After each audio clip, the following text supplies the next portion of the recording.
on the side of disclosure. But he can't stick his neck out too far because he saw what happened to former CIA Director Colby.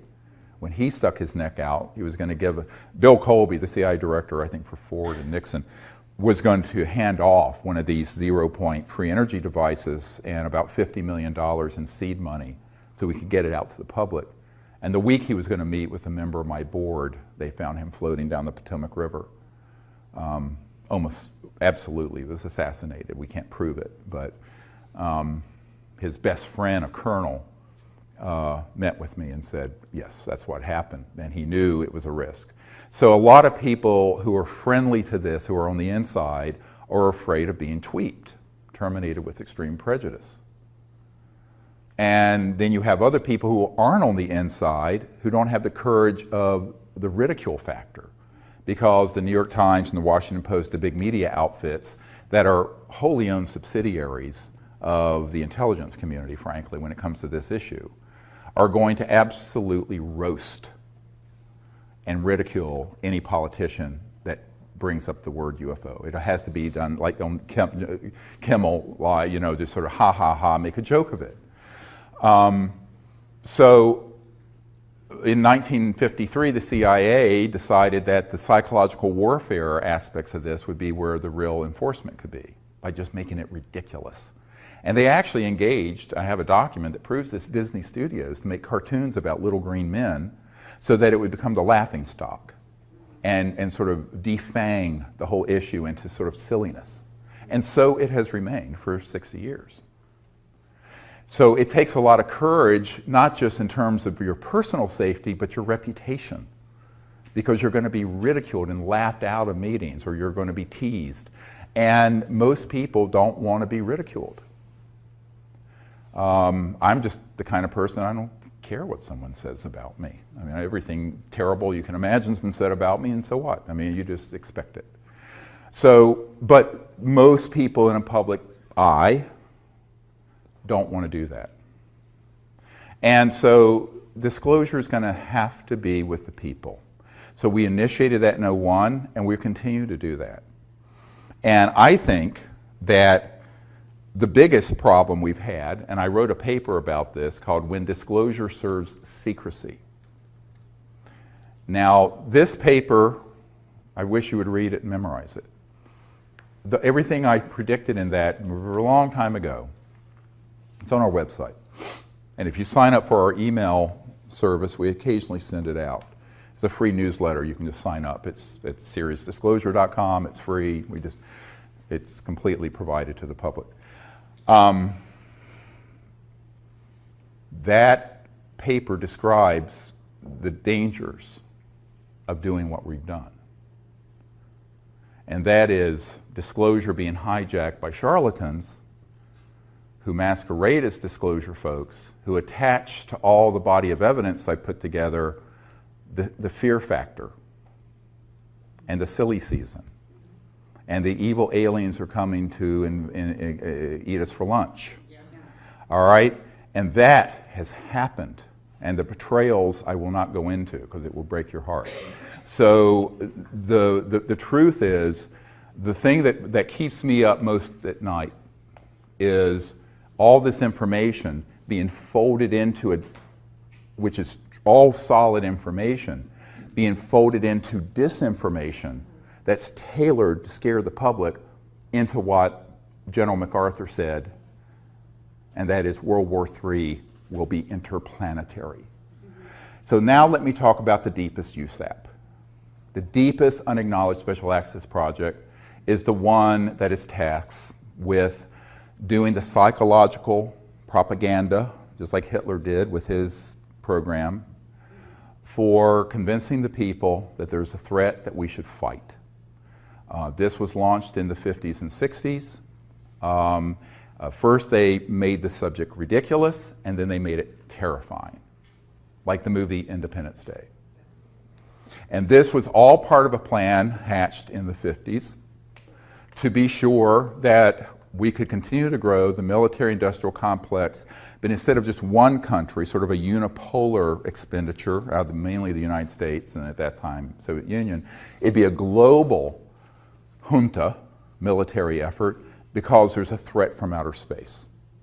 And they have done about 50 years, 60 years of very, very careful preparation.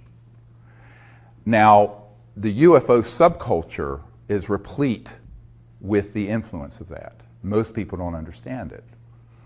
And I wasn't surprised when I got a document in the 1990s from the Strategic Studies Institute describing this project. And this is going to be in our next film, if I can find a director that wants to make this film. And it describes creating a worldwide subculture and cult around alien abductions using stagecraft, I'm quoting, and using advanced aerospace devices, i.e. man-made UFOs, anti-gravities, with creatures that could pass as aliens to engage in events to scare people so that the public could be turned to believe that there's one or more civilizations that we should unite against and fight. And Ronald Reagan at the United Nations literally said, wouldn't our job of creating a unified world be easier if we had a common alien threat? This is, you can Google this clip of Reagan saying this. So that agenda and the Star Wars programs that go with it, and 90+% of all UFO subculture books, movies, conferences are infected with that virus.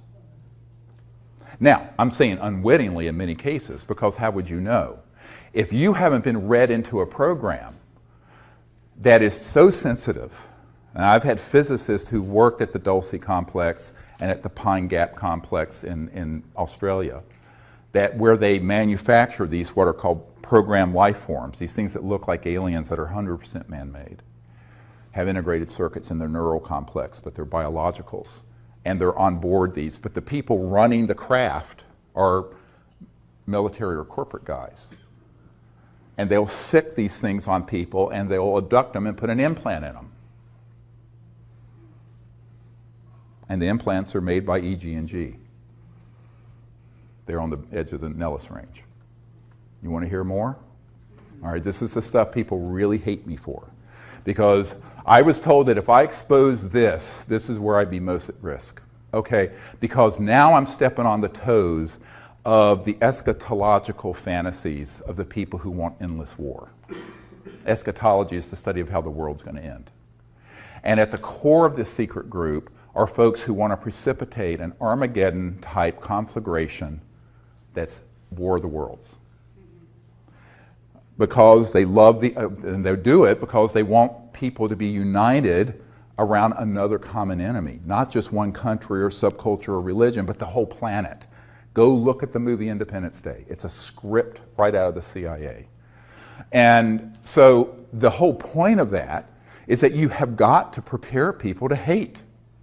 So, you know, it's not politically correct to hate someone who's African American if you're white, or if a gay person if you're straight, or hate women if you're a male, or a Jewish person. But it's completely okay to hate an entire planetary group of people, whether they're called grays or greens or purples or whatever, because they know that humans have within them this flaw. And it's in the primate monkey mind that is the root of tribalism. And I want to deconstruct this for a moment. We are 98.5% identical to chimpanzees and gorillas. And chimpanzees and gorillas do organize into troops and into warring sects that kill each other. And it is usually based on slight differences of whether territory or appearance. And this can be exploited by demagogues, whether it's religious demagoguery, racial demagoguery, sexism, homophobia. Just pick it. Well, the big one is interspecies. So the next one is, let's get everyone prepared, and we can use these images, just like Hitler used the image of, you know, the blood libels of Germany, you know, portraying Jewish people as grinding up children for matzah meal and this outrageous stuff that was propaganda. No, this is all true. Go look it up. Unfortunately, most people don't know any history, but you know, if you go look up the history of World War II, there was a foundation built for years for the Third Reich. That's what the Fourth Reich is doing, this secret government. And they've done it very well, extremely well. Now, I met with a man who would not come forward, who was on one of these early abduction squads. Now, don't get me wrong, not everyone who's had contact has had a false abduction happen, but the whole thing's been commingled. I've had contact, but it wasn't an abduction. So what I tell people is that if you mix this together and people don't know that there are two distinct things going on, you think they're all the same phenomenon when they are not. And this man said in the early days, before they had these programmable things that look like life forms, that look alien, they would use little guys that were short and do a Hollywood mask and suit on one of these anti-grav devices. This is back in the 60s and 50s, 60s, 70s, and abduct people. And so they started this program a long time ago. And it's very easy to do. Very easy if you understand the technology. Now, this is the other problem. Most people don't understand the extraterrestrial technology, and if you don't understand that, you're not going to understand what the reverse engineering spinoffs have been, one of which is what I'm describing. So when they realized that they could stagecraft this, and this is described in the Strategic Studies Institute document. I don't know, the director of the film Sirius didn't want to put that in there. He thought it was too controversial. The next film will have it in there. I'm going to override whoever the director is, that this has got to be in there. But that way you prepare the population for a new enemy to fight. How else can you grow the military-industrial complex from $1 trillion a year enterprise to a $3 trillion or $4 trillion or $6 trillion? You have to have an enemy. As Leon Panetta said, we're spending $110 billion a year to chase 70 Al-Qaeda members in Afghanistan. He said that.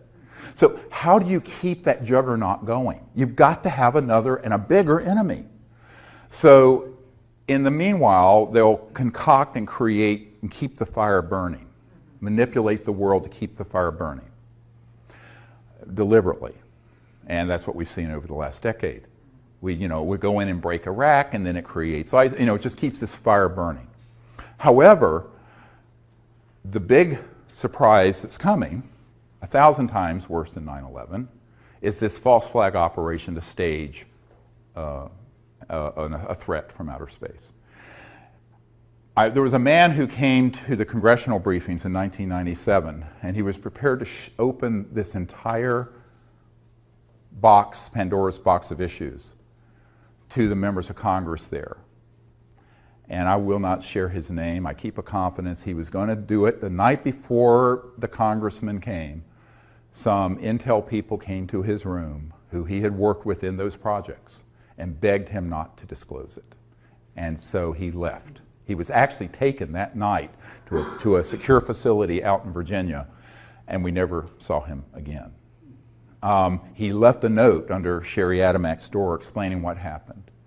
But he had told me privately, would not go on camera, that he in 1974 had been on an interagency intelligence committee that had all this already planned out, and they could hit a button and they could release events that would look like ET craft that are man-made anti-gravities, do things that would look like an alien assault on Earth that would stampede the entire world like 9/11 did into fear, where they would then be able to say our next big challenge is to stave off the alien invasion. And I said, how ready was he? He says, we could have hit a button and the whole thing would have run, and that was in '74. Now, that's only because he was on that committee in 1974. He told me, but he said it was fully operational well before then. So we're getting into some really deep and dark stuff here. Some people are very disturbed when I share this. I don't think we have to, it's childhood's end today. You have to go into this with eyes wide open. And so one of my real concerns in putting together all the evidence and information I have on this is that then there are other people who are within the UFO subculture who will take the disclosure moniker and fold it into mutilations and abductions and evil aliens and this and that and the other thing. And I warned about this 10 or 15 years ago. And so it has come to pass. And I am very disturbed by it. It's the one thing that makes me want to shut down all my efforts. Because I don't want to hurt human consciousness more than it's already been injured. You know, my whole purpose is to help us get to a point where we become a peaceful planet that becomes interplanetary and interstellar. Not World War III that's interplanetary.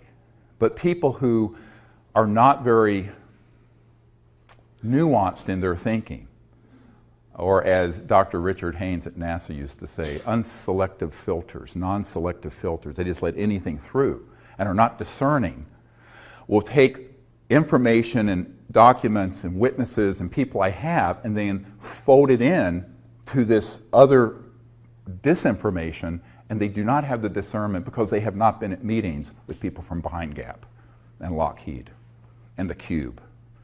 The Cube is the big underground facility that Lockheed Martin Skunk Works runs up in the high desert near Edwards Air Force Base.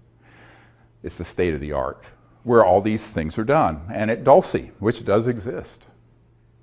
There's a man on my team who worked at Los Alamos National Labs as an engineer, senior guy, who knew a man who got on an underground connector going from Los Alamos to Dulce to work on these projects. Now, if you go to Dulce, there's nothing there because it's accessible only underground. It's accessible from Los Alamos, it's accessible from Nellis, and it's accessible from Edwards, all the way from Edwards, Air Force Base in the high desert of California. But these underground connectors, this is no myth. They do exist, and they're maglev, anti-grav, sort of, but they're underground. And you go in one place, and boom, surface in another. Now, this brings up the question is, it's like the old song from the 70s, Don't Be Fooled Again, or The Who, we won't be fooled again. Will we? And I think that's the problem. Knowledge is the greatest purifier, it says in the Vedic and tradition in the Bhagavad Gita. So knowledge is key. We have to share this information, but we have to do it in a way that presents the full story. And that's what I wanted to do today, is to provide the background of disclosure, but also how fraught it is for being hijacked by people who lack the wisdom